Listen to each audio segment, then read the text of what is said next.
ქობულეთში საოჯახო ტიპის სასტუმროების დაჯერიმებას ობიექტების მეპატრონეები აპროტესტებენ. ადგილობრივთა მტკიცებით მათ შემოსავლების სამსახურის წარმომადგენლებმა 500 ლარიანი ჯარიმა ისე დააკისრეს, სიტყვიერი გაფრთხილება არ მიუციათ.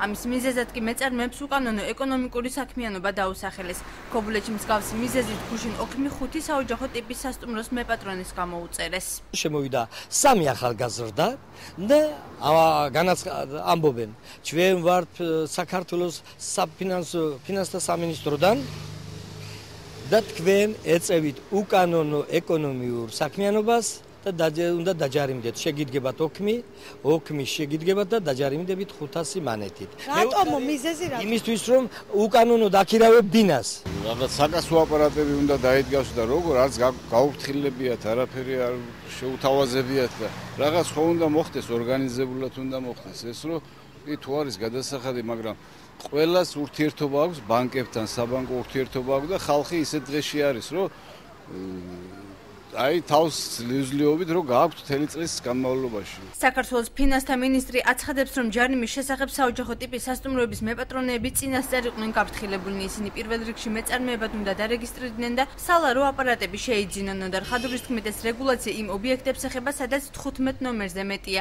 იგივე პოზიციას იზიარებს აჭარის ფინანსთა და ეკონომიკის მინისტრი.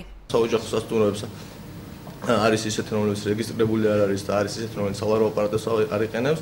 ამ კონკრეტულ შემთხვევაში შემოსავლების სამსახური ასრულებს თავის ფუნქციას და ვფიქრობ, რომ სრულიად სამართლიანია მათ დაჯარიმება. შემოსავლების სამსახურს ჰქონდა რიგი ღონისძიებები, გაფრთხილებები და პირდაპირ არ დაწყებულა ჯარიმების დაწერა. დაახლოებით 2 კვირის მანძილზე ხდებოდა მათი გაფრთხილება, რომ გამოიყენებათ სალარო აპარატები და გამოიყენებათ რიცხვაზე.